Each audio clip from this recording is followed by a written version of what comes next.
Aujourd'hui, on parle d'une série Netflix qui se destine à la France. Alors excusez-moi, à défaut d'avoir du champagne, mais on y va.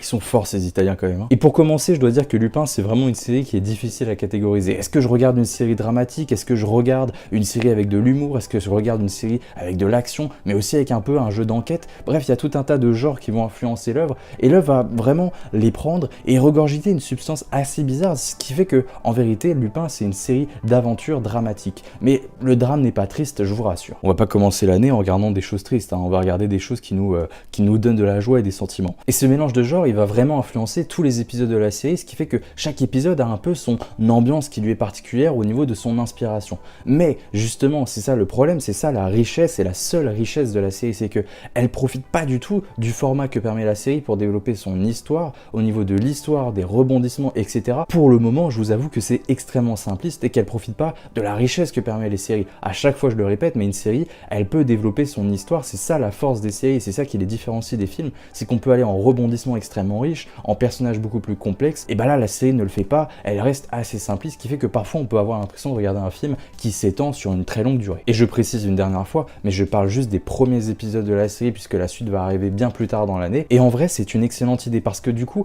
on va pouvoir digérer, il y a moins le côté un peu fast-food que permet Netflix, parce que d'habitude on va ingurgiter une série tout le long pour regarder une série en une journée et puis consommer la suite le lendemain et avoir fini une série en 2 jours, c'est ce que vraiment font la majorité des gens sur Netflix, surtout la majorité des jeunes dont je fais partie. Mais en vrai de vrai, là ça va nous permettre de digérer, de prendre conscience de ce qu'on a vu, si ça nous a véritablement plu, et ça va être intéressant parce qu'on va voir si les futurs épisodes ont corrigé les défauts des premiers et voir si au sein d'une même saison on voit une sorte d'évolution. Ce qui fait la différence de la série, c'est son personnage principal incarné par Omar Sy qui a dû prendre son pied avec le personnage de Hassan. Elle est très bizarre cette phrase. Omar Sy s'amuse, joue un personnage complexe, à la fois attachant, sympathique avec des moments de violence, de haine, qui lui donne presque un côté lunatique que j'adore. Et on s'attache au personnage parce qu'il est sympathique, il y a vraiment des moments qui sont très drôles, il y a des moments où il est badass, il incarne super bien le personnage, et je vous avoue que j'avais un peu peur de ça parce que quand on se rappelle dans Inferno, il joue un personnage un peu méchant, un peu ambigu, un rôle un peu similaire d'ailleurs à ce qu'on retrouve dans la série. Il a parfois des ambiguïtés qui nous détachent un peu du personnage. Parfois il a un côté un peu rempli de violence, un peu rempli de folie. Parfois aussi par le fait qu'il se prend pour Arsène Lupin, on a un peu l'impression qu'il est un peu, j'allais dire psychopathe, mais c'est pas le bon terme, mais vous voyez où je veux en venir, il est ambigu. Et ce qui fait qu'on peut se détacher de lui. Et justement dans Inferno c'était un peu près pareil, mais il y avait des moments où il était crédible, mais aussi il y a des moments où on n'arrivait pas à y croire. Est-ce que c'est parce que dans Inferno c'était la première fois qu'on découvrait Omar Sy dans un rôle à peu près comme ça, un peu un rôle sérieux, un rôle où il est méchant, et il y a des moments où c'était pas super crédible, mais après on le connaît Omar Sy, et est-ce que pour un Américain c'est la même chose, dans le sens où un Américain n'a jamais vu Omar Sy faire que de la comédie comme nous les Français, et d'un coup le voir dans un rôle sérieux ça nous fait étrange. Bah là je trouvais que cette ambiguïté au niveau du spectateur et de ce qu'on ressentait par rapport à son personnage, elle était mieux travaillée, elle était plus crédible que ce qu'on avait eu dans ses précédents rôles. Encore une fois je trouve que l'ambiguïté, que des fois on s'attache au personnage et que des fois on prend un peu de recul et on se rend compte que des fois il est un peu bizarre, bah je trouve que ça fonctionne très bien, quand bien même des fois on se détache de lui, on le trouve quand même exceptionnel, et je trouve qu'il joue extrêmement bien dans ce rôle, et il va pas finir comme dans Inferno, c'est-à-dire comme ça. C'était tellement drôle. Je trouve ça dommage qu'aussi au niveau des personnages, à part quelques-uns qu'on va tenter de développer, en vérité, ça ne développe pas extrêmement vastement les personnages, et encore une fois, c'est ce que permet les séries, donc c'est dommage de pas plus s'attacher au genre. Il y a un peu le sentiment, et c'est un des défauts pour le moment, et j'ai hâte de voir la suite si ça va corriger ça, c'est que on a un peu tout le long l'impression de regarder un film géant, même si au fur et à mesure des épisodes, il y a une montée en pression qui se fait, et ça c'est propice à la série, il faut quand même développer un peu plus, parce que vraiment c'est ce que permet le genre.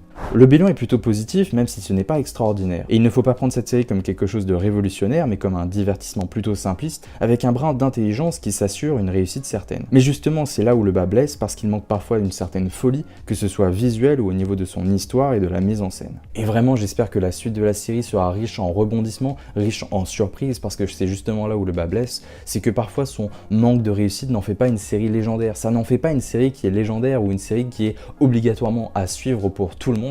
Ça en fait une série qui sait ce qu'elle fait, qui le fait dans la bonne direction, mais qui manque tellement de folie qu'on a un peu du mal à la différencier de la masse. Mais justement, c'est là où vous allez voir une ambiguïté aussi dans mon discours et un peu une sorte d'incohérence. C'est que j'ai envie de soutenir ce genre de projet qui est tellement unique et que je trouve tellement mieux réussi que toute la majorité des films français qui sortent au cinéma et qui sont tous une copie conforme au niveau de l'humour, à croire que la France ne sait faire que de l'humour, et c'est totalement faux. La France sait aussi faire des très bons drames, la France sait aussi faire parfois de très bons films d'horreur avec des réalisateurs français extrêmement talentueux, et puis surtout ils savent faire tout un tas d'autres genres qui peuvent être extrêmement bons, et avec Lupin, cette série Netflix, elle prouve qu'on peut faire des choses assez intéressantes. Mais c'est pas parce que Lupin est bien mieux que ce que la majorité du cinéma français propose, et même au niveau des séries, qu'il faut évidemment l'encenser. Il y a encore des défauts, il faut les corriger pour qu'on puisse arriver à avoir des séries Netflix qui sont vraiment des incontournables. C'est à la fois à soutenir parce que c'est un projet super intéressant, mais c'est un projet qui a des défauts et j'espère vraiment qu'à l'avenir qu'on va les corriger parce que on n'est pas loin de faire quelque chose, je trouve, de très intéressant. Mais honnêtement, et là je vais vous poser 5 minutes pour ceux qui ont vu la série,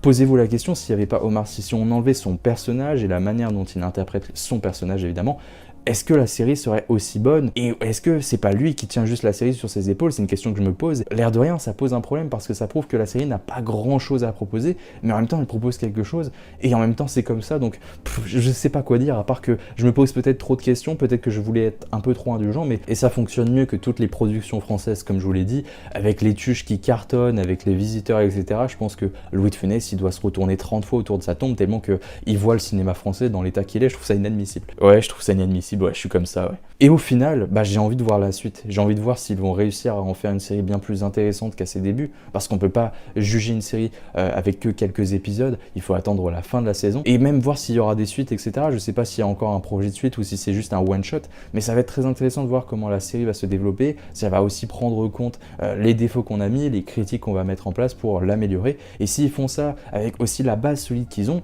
je trouve ça très intéressant et j'ai hâte de voir la suite. Il est fini le produit, t'as pas le sentiment que ça a été fait exprès ou t'as pas le sentiment que ça a été fait sans passion. Il y a quelque chose vraiment de très intéressant qui en ressort de la série encore une fois, même si il y a peut-être un manque de prise de risque et une certaine base solide auquel on veut développer jusqu'à la fin pour que tout le monde soit un peu content, ça reste quand même un projet qui fonctionne et je peux pas le retirer ça. Et pour une fois, on va finir un peu rapidement parce que, je vais pas vous mentir, il faut qu'on parle de la section des commentaires de Allociné, parce que oui, je suis encore un vieux mec qui traîne sur Allociné, des fois sur les forums. C'est un peu le seul endroit où on peut regarder les avis des gens et même les critiques. Je trouve ça assez intéressant de voir l'avis de la masse, même si moi aussi je fais partie de la masse, qui est un peu contradictoire. Mais on va s'attarder un peu sur quelques commentaires. Un commentaire, alors évidemment je vais flouter, je vais mettre ça anonymement. On va lire ce que le mec dit. Ce que je trouve dommage, c'est de choisir un acteur principal noir pour mettre un personnage noir. Pourquoi ne pas créer un personnage noir plutôt que de noirifier des personnages blancs à l'origine? Parce que ce n'est pas Arsène Lupin, et ça, il va falloir le comprendre, c'est que vous regardez pas Arsène Lupin à la télé en fait. Vous regardez un mec qui se prend pour Arsène Lupin, et ce débat, là je le trouve pas légitime. C'est-à-dire que là je trouve que c'est un débat inutile. On met encore cette excuse de dire, regardez, ils ont encore noirifié, comme il dit, je reprends les termes du mec, ils ont noirifié un personnage principal noir. Là ça n'a aucun sens, c'est pas Arsène Lupin que vous allez voir, c'est un mec qui se prend pour l'héritier, qui se prend pour Arsène Lupin. C'est complètement différent. Si c'était une série comme Arsène Lupin, ce genre de message, je le trouve aussi très déplacé, mais on va pas aller dans ce genre de débat, mais le commentaire n'a pas lieu d'être, et je dirais même qu'il est complètement con. Mais voilà, on va regarder la suite, vous allez voir, on va se marrer un peu. Des noirs en France, il y en a au moins depuis le 18e siècle. Même aujourd'hui, les noirs devraient représenter moins de 10% de la population française, ce n'est pas beaucoup, et donc autrement dit, ils n'ont pas à être au devant des films parce qu'ils ne représentent pas la majorité de la population.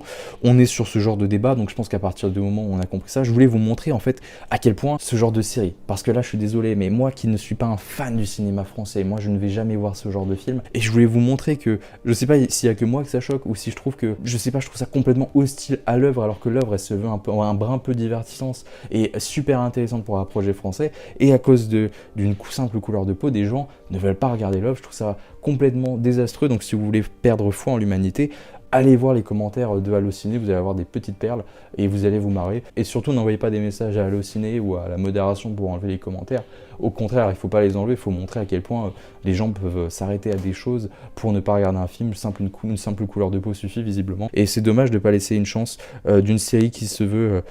même si elle n'a pas beaucoup de prise de risque, elle a un tantinet plus original que ce qu'on voit dans la majorité, et il faut défendre ce genre de projet, et venez pas me dire qu'on a beaucoup de choses à se mettre sous la dent en ce moment. Essayez Lupin, cette série française, et si ça vous plaît, continuez, attendez, soyez hype, on s'en fout de ce que vous regardez, si la masse déteste, on s'en fout du moment où vous prenez du plaisir, et des fois des œuvres que vous n'avez pas envie de voir, vous pouvez les regarder et être surpris, et c'est ce que m'a permis Lupin aujourd'hui, donc j'en suis vraiment très content. Sur ce, j'espère que cette vidéo vous aura plu, on se retrouve très bientôt pour une critique, pour des unboxings en rapport avec le cinéma et pour plein d'autres choses. Je vous embrasse très fort, prenez soin de vous, bonne année, mouah, ciao bene les gars.